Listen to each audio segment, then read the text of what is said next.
اعوذ باللہ السمیع العلیم من الشیطان الرجیم من حمزہ ونفخہ ونفثہ بسم اللہ الرحمن الرحیم۔ آٹھواں پارہ سورہ الاعراف، آٹھواں پارہ سورہ الاعراف جو ہے اس کا یہ دوسرا رکوع ہے۔ آٹھواں پارہ جو ہے اس کا یہ 9واں رکوع ہے، اور سورہ الاعراف جو ہے اس کی آیت نمبر 24 ہے۔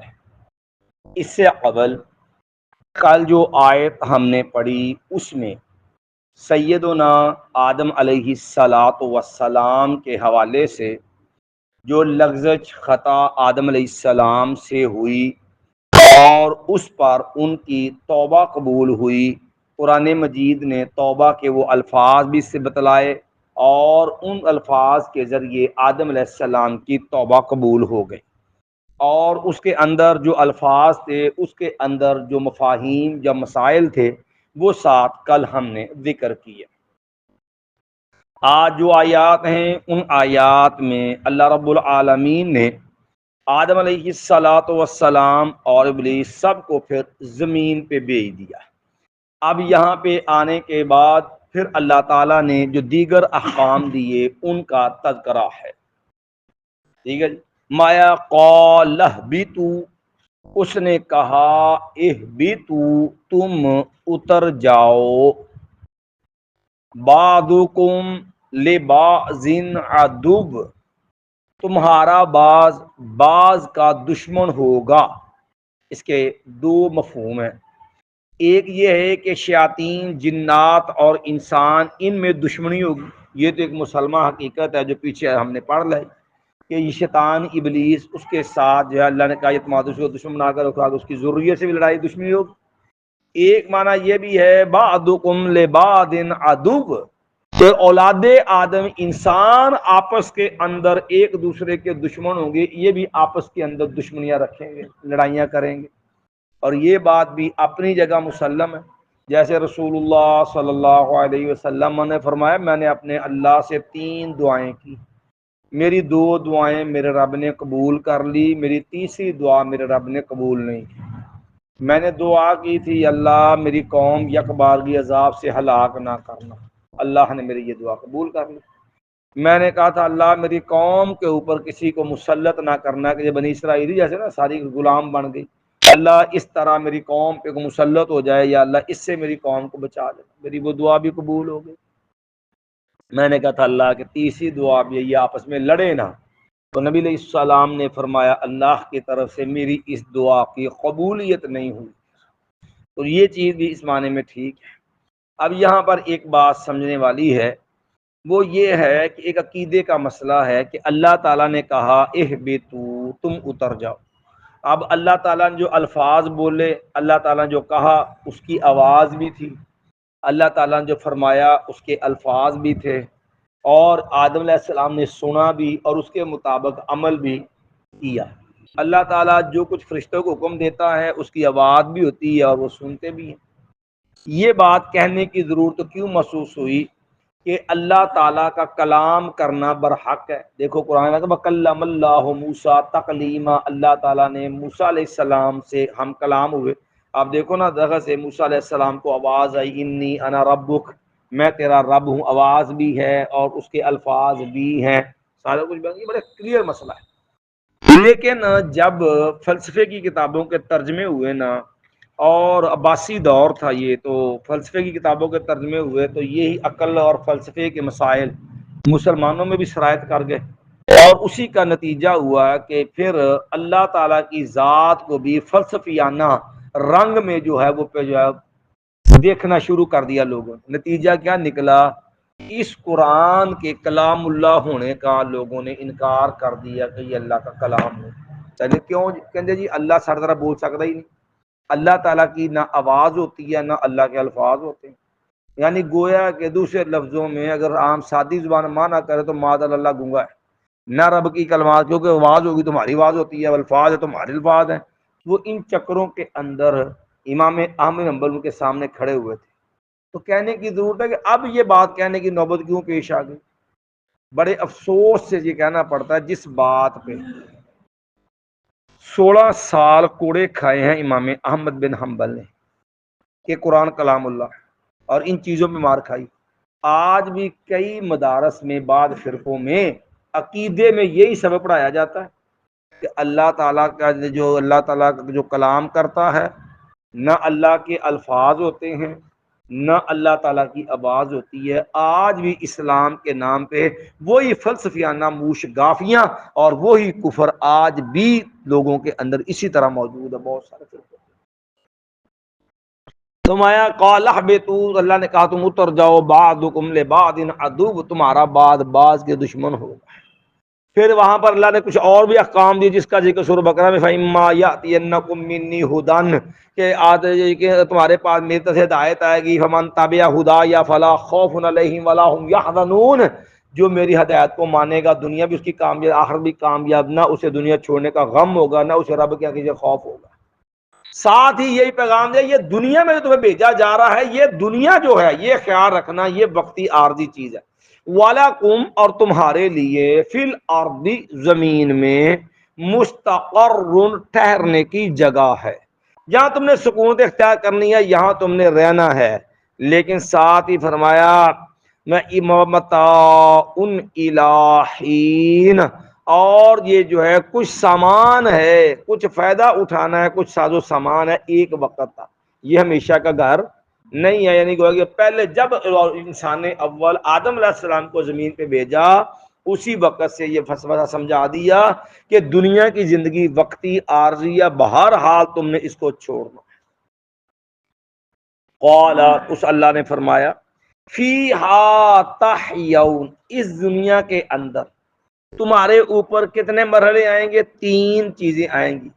فیہا تحیون، اسی میں تم زندہ ہوگے، زندہ رہو گے، فیہا، اس دنیا میں ہی، تحیون، تم زندہ رہو گے، وفیہا، اور اس دنیا میں ہی، زمین میں ہی، تموتون، تم مرو گے، اس زمین میں ہی تم مرو گے، اس زمین میں زندہ رہو گے، اس زمین میں ہی مرو گے، وَمِنْهَا تُخْرَجُونَ، اور اسی زمین سے تم کو نکالا جائے گا۔ اب یہ بھی عقیدہ اللہ نے وعدے کر دیا کہ زمین جو ہے اللہ تعالیٰ نے انسان کو بنایا بھی اس میں، یہاں 3 مرحلے کا ذکر ہے، زندہ رہنے کا، مرنے کا، اور دوبارہ اٹھانے کا۔ دوسرے مقام پر میں منہا خلقناکم، ہم نے تمہیں اسی مٹی سے پیدا کیا ہے، وفیہا نعیدکم، مرنے کے بعد ہم تمہیں اسی مٹی میں دوبارہ لے جائیں گے۔ جو ہے منہا خلقناکم فیہا نعیدکم، جو ہے منہا خلقناکم وفیہا نعیدکم ومنہا نخرجکم تارۃ، اسی مٹی سے دوبارہ ہم تمہیں کیا کریں گے؟ نکالیں گے۔ تو یہ پیدا بھی بندہ انسان زمین سے ہوا، جینا بھی زمین پر ہے، مرنا بھی زمین پہ ہے، اسی سے دوبارہ زندہ کر کے اٹھایا جانا۔ جب مرنا بھی اس زمین کے اندر اسی سے نکلنا ہے، تو یہ بات بھی واضح ہو گئی کہ انسان نے بہرحال قبر میں جانا ہے۔ یہ بات ہم نے اس لیے عرض کی، ہمارے ہاں مسلمین کے نام سے ایک فرقہ ہے، کہنے کو اپنے آپ کو وہ مسلمین کہتے ہیں، قبر عثمانی کے پیروکار، اور وہ ظالم سارے کے سارے عقل پرست ہے اس مسئلے میں، اور وہ قبر کی زندگی کے منکر ہیں کہ قبر کا کوئی تصور ہی نہیں ہے۔ کہتے ہیں یہ گڑھ ہے، کوئی قبر شبر کی کوئی حقیقت نہیں۔ حالانکہ زمین سے اللہ نے پیدا کیا تو مرنے کے بعد جانا بھی کس کے اندر ہے؟ زمین میں، اور اللہ نے اٹھانا بھی کس سے ہے؟ اسی زمین سے ہی۔ مایا یا بنی آدم، اے آدم کے بیٹو، تو بیٹوں کو اسے مخاطب کیا کہ بیٹیاں بھی انہی کے تابع ہیں، اولاد آدم۔ یا بنی آدم، اے آدم کے بیٹو، قد انزلنا علیکم لباسا، ہم نے پیدا کیا ہے تمہارے لیے لباس، لفظی معنی ہے انزلنا، ہم نے اتارا ہے، علیکم، تم پر، لباسن، لباس۔ تو یہاں پر انزلہ کا معنی ہے پیدا کرنا، اور یہ قرآن کا اسلوب انداز ہے اس کی مثال آپ یوں دیکھ لیں، جیسے اللہ دوسرے مقام پہ سورۃ ذاریات حدید میں جا کہا نا وَأَنزَلْنَا الْحَدِيدَ فِيهِ بَأْسٌ شَدِيدٌ، کہ ہم نے لوہے کو اتارا، تو لوہا دار اللہ نے آسمان سے نیچے تو نہیں نہ پھینکا، اللہ تعالیٰ نے اس لوہے کو زمین میں پیدا کیا ہے۔ تو انزلہ کا معنی یہاں پیدا کرنا ہے، وَأَنزَلْنَا اے بنی آدم قد انزلنا تحقیق ہم نے اتارا ہے، ہم نے پیدا کیا ہے علیکم تم پر لباسن لباس۔ اس لباس کا مقصد کیا ہے؟ مایا لباس میں دو خوبیاں ہوتی ہیں۔ پہلی خوبی یواری، وہ ڈانپتا ہے، سوآتکم تمہاری جو ہے بری چیزوں کو، سوا کہتا ہے جس کو آدمی برا سمجھتا ہے، تو ہر شرم کا اگر ننگا ہونا آدمی کو کیا لگتا ہے؟ فطری بات، جس میں شرم ہو یا اس کو یہ چیز بری لگتی ہے، تو اس لیے یہ کنایا ہے کس سے؟ شرمگاہ سے۔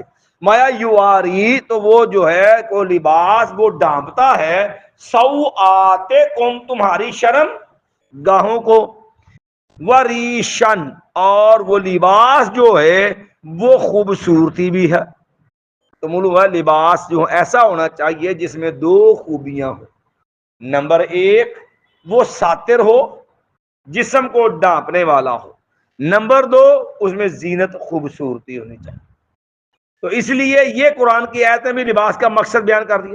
اب ایسا لباس جس میں جسم ننگا ہو، جس لباس میں جسم سے انسانی اعضاء نمایاں ہو، خواہ وہ مرد کا لباس ایسا ہو یا وہ عورت کا لباس ایسا ہو، یاد رکھیے وہ لباس کے نام پہ بے لباسی ہے، وہ نماز کے لباس کے مقصد سے ہی فارغ ہے۔ لباس شارٹ ہے، شرم یا جسم ننگا ہو رہا ہے، تو لا محالہ جو اللہ نے قرآن کا مقصد رکھا لباس کا اس کے منافی ہو گیا۔ جیسے ہمارے ہاں نوجوانوں میں بیماری آ گئی شارٹ شرٹوں کی، نتیجہ تھا پیچھے سے کمر کیا ہوتی ہے؟ ننگی، بسا اوقات جسم یا ننگا ہو رہا ہوتا ہے۔ ٹھیک ہے، یہ اسی طرح بچیوں کے اندر ایسا انداز ہے، چاک والے کپڑے، شارٹ کپڑے، جس سے عورتوں کا جسم نمایاں ہوتا ہے۔ نبی صلی اللہ علیہ وسلم نے بڑی سخت وعید بیان کی، جیسے ہمارے یہاں بعد سیانے بیانے نمازی بھی بزرگ بندے بھی ٹراؤزر پا کے مسیتے ہوں گے، اوپر سے کیا پہنا ہوتی؟ اوپر چھوٹی شرٹ پہنی ہوتی، اب وہ کمر تو ننگی نہیں ہوتی، لیکن ٹراؤزر جو آپ پہن کے آئیں گے اس کا نقصان کیا ہوگا کہ لا محالہ اس کے نتیجے کے اندر انسانی اعضاء نمایاں ہوتی ہے۔ اب یہ جب انسانی اعضاء نمایاں ہوں گے تو یہ جو لباس کا مقصد ہے وہ کیا ہو گیا؟ بہت ہو گیا، ختم ہو گیا۔ قرآن نے کیا کہا تھا؟ ہم نے لباس دیا تمہیں جو تمہارے اعضاء کو، شرم کو کیا کرتا ہے؟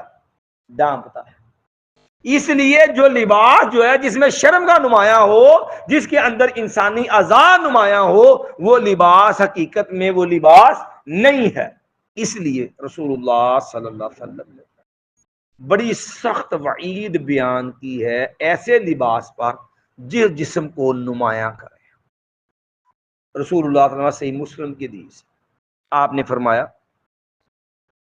اللہ صنفان من امتی لم ارہما، فرمایا لوگوں میری امت کے دو گروہ ایسے ہیں، دو جماعتیں ایسے ہیں ابھی وہ میں نے دیکھی نہیں، وہ آئیں گے مایا صنفان لم عمر، اور وہ دونوں کے دونوں گروہ جہنمی گروہ، دو گروہ ہیں دیکھے نہیں، ابھی نمایاں نہیں ہوئے، لیکن دونوں کہاں جائیں گے؟ جہنم میں جائیں گے۔ پھر نبی صلی اللہ علیہ وسلم نے فرمایا ان میں سے ایک گروہ تو ظالم بادشاہوں کا ہے، جن کے ہاتھوں میں بیلوں کی دموں کی طرح کوڑے پکڑے ہوں گے، جس کے ساتھ وہ لوگوں کے ساتھ زیادتی کریں گے، لوگوں پر ظلم ڈھائیں گے۔ ایک یہ ظالم گروہ جو ہے یہ جہنم میں جائے گا۔ فرمایا دوسرا گروہ نساء کاسیات عاریات مائلات ممیلات، فرمایا ایسی عورتیں جنہوں نے کپڑے تو پہنے ہوں گی لیکن کپڑے پہننے کے باوجود وہ ننگی ہوگی۔ کاسیات کپڑے پہنے ہوں گے، عاریات ننگی ہوں گی، مائلات پھر وہ مردوں کی طرح مائل ہو کے مٹک کے چلیں گے، ممیلات اور اپنی چال سے مردوں کو اپنی طرف مائل کریں گے۔ میا رؤوسہن کا اسنمۃ البخت المائلہ، سر پہ بڑے بڑے جوڑے اور سر کا سٹائلش بالوں کا انداز ہوگا جیسے بختی اونٹوں کی کوہانیں ہوتی ہیں۔ مایا کو ایسی بے حیائی والا انداز جن عورتوں کا ہے، مایا لا یجدن عرف الجنہ، جنت میں ان عورتوں کا جانا تو دور کی بات، ان لوگوں کو جنت، ان عورتوں کو، ان گروہ والوں کو جنت کی خوشبو بھی نصیب نہیں ہوتی۔ میں وَإِنَّ رِيحَهَا لَتُوجَدُ مِن مَّسِيرَةِ قَضَا وَقَضَا، حالانکہ لمبی دور کی مسافت سے جنت کی خوشبو آنی شروع ہو جائے گی۔ اور بعض اس میں ہے 70 خریفان، بندہ جنت سے 70 سال کی مسافت دور ہوگا، 70 اور بندے کو جو ہے وہ جنت اتنی عظیم خوشبو والی، وہاں سے مہک جنت خوشبو آنی شروع ہو جائے گی، اتنی عظیم ہوگی، لیکن ان کو جنت کی خوشبو بھی نصیب نہیں ہوگی۔ تو ہمارے ہاں یہ فتنہ اپنے عروج پہ ہے، خاص کر یہ معاملہ دینداروں میں بھی کمزوریاں آ گئی بہت، دنیا داروں میں بھی۔ آپ کبھی یہ جو ظالمانہ انداز ہو نا تو شادی بیاہ پہ دیکھ لیں، دیندار لوگوں کا حال بھی تے دنیا داراں دا حال بھی۔ بندیاں نے بال چکے ہوندے نے تے نال 3 پیس سوٹ پایا ہوندا بندے نے، یہ بندہ یہ مرد ہے، ایک پیک ہوندا ہے پورا 3 پیس سوٹ دے وچ، پینٹ بھی، کو شرٹ بھی تو کوٹ بھی، یہ ہاتھ بھی ٹکے ہوندے نے، پیر بھی گٹے بھی ٹکے ہوندے نے، اور سخت سردی وچ بھی عورتاں دے جنڈے بھی ننگے ہوندے نے، سینے بھی ننگے ہوندے، اور ہے کنہاں دی عورتاں؟ مسلماناں دی۔ کنہ کو غیرت مند مسلمان اینو دے ویاہ تے چیک کر لیا جے کہ انہاں دے ویاہ تے تانوں سارا پتہ لگ جائے گا کہ بھی کنے کو با حیا نے، کڈے کو غیرت مند نے، تے کنہ کو عورتاں دے اندر شرم و حیا دا مادہ ہے۔ کسے نو پوچھن دی لوڑ نہیں، یہ واحد موقع ہوندا ہے سارا دین کھل کے سامنے آ جاندا ہے، کنہ کو دین تے کنہ کو شریکے دے دین دے شریکے دے وچ دین تے عمل پیرا ہے۔ کئی لوگ پتہ کی سمجھتے ہیں مولوی تو بڑھا کے رکھیا جے، باقی خیر بھی صاحب مولوی نے تھوڑا دینا۔ اگر مولوی نو نہیں پتا چلے گا یا مولوی دے نہیں پتا ہوئے گا رب جاندا کہ نہیں، وہ اللہ دے بندے صاحب مولوی نے لینا ہے کہ رب نے لینا۔ میں ایک دو گھر ویکھے نکاح ایڈوانس ایک دو دن پہلا کروا لیا، پتہ کیوں کہ جو کچھ ہی کرنا ہے نا وہ مولوی نہ پتہ لگے، کیونکہ مولوی نے پتہ لگا نا تو پھر ساڈے بعد شرمندگی ہوئے گی۔ یعنی یہ نہیں کہ ماسی کی کر لینا، لیکن شرمندگی اللہ نے دیکھو نا حیا ہے چلتا بھی، چلو مہربانی، چلو سانو بڑا بچا گئے، لیکن گل ہے جی ساڈا جو اینا کہ حیا ہے تے رب دا حیا نہیں ہونا چاہیے؟ یار ساڈا حیا بہت ہونا چاہیے کہ رب دا ہونا چاہیے؟ مزہ کادا سی کہ رب دا حیا ہوے، ڈر ہوے تے او دی بنا تے بندہ برائی چھڑ دے، ایسی مزہ، اے ایمان ہے اصل۔ میں تو یہ چیز جو اللہ نے لباس کا مقصد کیا رکھا، یواری وہ ڈانپے سوآتکم، تمہاری شرم گاہوں کو، وریشن اور زینت خوبصورتی، ٹھیک ہے۔ وہ لباس، اب زینت کے اندر بھی دو چیزیں، ایسا انداز جو فخریہ ہو، متکبرانہ ہو، وہ اللہ کو پسند نہیں۔ سادگی میں بھی خوبصورتی ہوتی، یا ویسے بھی کوئی مزین کپڑا ہو تو اس کے اندر جو پہننے میں کوئی عیب حرج نہیں ہے۔ مثال کے طور پر رسول اللہ صلی اللہ علیہ وسلم نے اسپیشل ایک جبہ رکھا ہوتا تھا، جو نبی کریم صلی اللہ علیہ وسلم جب آپ کے پاس باہر ملکوں سے وفد آتے نا تو نبی کریم صلی اللہ علیہ وسلم ان وفود کے لیے نبی علیہ السلام وہ جبہ زیب تن کیا کرتے تھے، وہ جبہ مبارک پہنا کرتے تھے، اسپیشل جبہ رسول اللہ نے رکھا ہوا تھا۔ حالانکہ عام آپ کی معاملہ بڑی سادگی تھی، آپ ٹانگے لگا کے سوٹ پہن لیتے تھے، لیکن جبہ بھی رکھا تھا، اچھا پہن بھی دیتے تھے معاملہ۔ اور خاص کر جو آپ وفود وغیرہ آتے تو ان کے بھی اچھا تاثر ہونا چاہیے نا، ایک نبی ہے، آخر نبی ہے، تو اس کے مطابق آپ نے اچھا لباس رکھا ہوا تھا۔ یہی وجہ ہے عبداللہ بن عباس رضی اللہ عنہ خارجیوں سے مناظرہ کرنے گئے نا، جن لوگوں نے سیدنا علی کو کافر کہہ دیا تھا، سیدنا معاویہ کو کفر، بظاہر بڑے دیندار بندے سن، ٹھیک ہے، تو لیکن سب باقی سب کو کافر۔ عبداللہ بن عباس قد ماشاءاللہ بڑا اونچا تھا، عباس کا بھی بڑا تھا، خوبصورت بھی تھے، اور بہترین گھوڑے پہ نا بڑا زرد خوبصورت شاندار لباس پہن گئے عبداللہ بن عباس رضی اللہ تعالی۔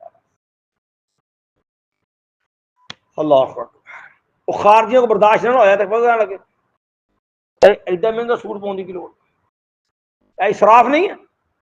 عبداللہ بن عباس کہنے لگے نبی علیہ السلام نے اسپیشل جبہ رکھا تھا جو مہمانوں کی آمد پر رسول اللہ صلی اللہ علیہ وسلم پہنا کرتے۔ یہ چیز اسراف نہیں ہے، یہ زینت ہے، اللہ خوبصورت خود پسند کرتا ہے، سمجھے؟ تو اس لیے اچھا لباس اللہ نے اگر طاقت دی، مثلا کہ بندے کو نبی نے دیکھا نا اس کی ظاہری حالت خستہ تھی، تو نبی علیہ السلام نے دیکھا تو آپ نے کہا اللہ کے بندے تیرے پاس کوئی دنیا کا مال دولت ہے؟ کہنا جی اللہ کا شکر، من کل المال قد آتانی اللہ من البقر والابل والبقر والغنم، اللہ کا شکر ہے اللہ نے ہر طرح کا مال دیا، اونٹ بھی ہیں، گائے بھی ہے، بکری، ہر طرح مال آپ نے اللہ کے بندے رب دیتا ہے سارا کچھ۔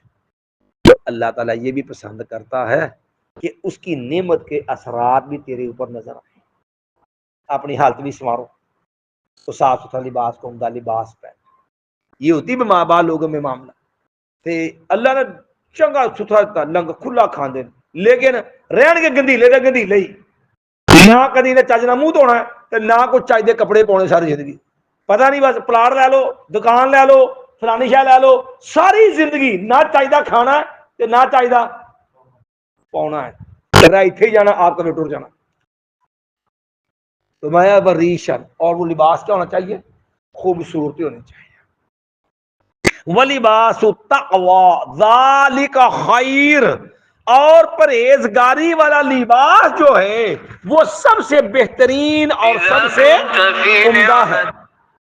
جو اصل لباس جو ہے کہ بندے کے اندر اللہ کا ڈر، اللہ کا خوف، اللہ کی محبت ہونی چاہیے، یعنی لباس تو پہننا ہی پہننا ہے جو ہے جو اپنی شرمگاہ کو ڈھانپے، خوبصورت بھی ہو، لیکن جو ہے اس کے باوجود جو ہے وہ جو ہے اللہ تعالیٰ کا ڈر، خوف، یہ چیز جو ہے بندہ ظاہر میں باطن میں جو ہے وہ اللہ سے ڈرے، یہ اصل چیز ہے۔ ٹھیک ہے، لباس کے ساتھ یہ معنی نہیں ہے جو سارے صوفی کر دینے، یہ عیسائیوں سے مرعوب لوگ ہیں جو جی کھدر پاؤنا ہے اور وہ بھی موٹا جہا پاؤنا ہے اور وہ بھی جناب کدی استری کر کے نہیں پاؤنا، ان من وٹ پے نے کیا جی وہ جی عمدہ لباس ہو تواضع نہیں جی ہوندی۔ اسلام اس قسم کا گندیلے پن کو عاجزی نہیں قرار دیتا، آپ کا لباس پہنے، تقوی کا تعلق انسان کے دل کے ساتھ ہے، اللہ کی محبت، اللہ کا ڈر، اللہ کا خوف اور رب کی خشیت، اس کا تعلق انسان کے دل کے ساتھ کے اندر، دل کے اندر کی محبت اللہ کی غالب ہونی چاہیے، اللہ کا کسی ملاقات کا شوق ہونا چاہیے، اللہ کے جو ہے عذاب کا ڈر آپ کے اوپر غالب ہونا، یہ چیزیں آپ کے اندر ایمانی کیفیات ہونی چاہیے۔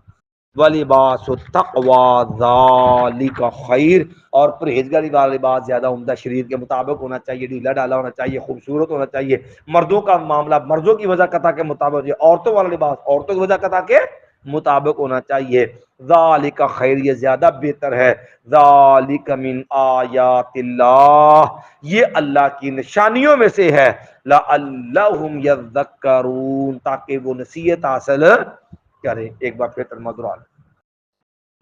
مایا اللہ بے تم کا اس نے کہا تم اتر جاؤ، بعضکم لبعض عدو، تمہارا بعض کا دشمن ہوگا، وَلَكُمْ فِي الْأَرْضِ مُسْتَقَرٌّ، اور تمہارے لیے زمین میں ٹھہرنے کی جگہ ہے، وَمَتَاعٌ، اور سامان ہے، إِلَىٰ حِينٍ، ایک وقت تک، قال اس نے کہا فیہا تحیون، اسی زمین میں تم زندہ رہو گے، وفیہا تموتون، اور اسی زمین میں تم مرو گے، ومنہا تخرجون، اور اسی زمین سے تم نکالے جاؤ گے۔ یا بنی آدم، اے اولاد آدم، قد انزلنا علیکم لباسا، ہم نے اتارا ہے تم پر ایک لباس، تم پر اتارا ہے لباس، یواری، جو ڈھانپتا ہے، سوآتکم، تمہاری شرمگاہوں کو، وریشن، اور خوبصورتی ہے، زینت ہے، ولباس التقویٰ ذالک خیر، اور پرہیزگاری والا لباس، تقوی والا لباس جو ہے وہ زیادہ بہتر ہے، ذالک من آیات اللہ، یہ اللہ تعالیٰ کی نشانیوں میں سے ہے، لعلہم یذکرون، تاکہ وہ نصیحت حاصل کریں۔ سبحان بحمدک، اشہد ان لا الہ الا انت، استغفرک واتوب الیک۔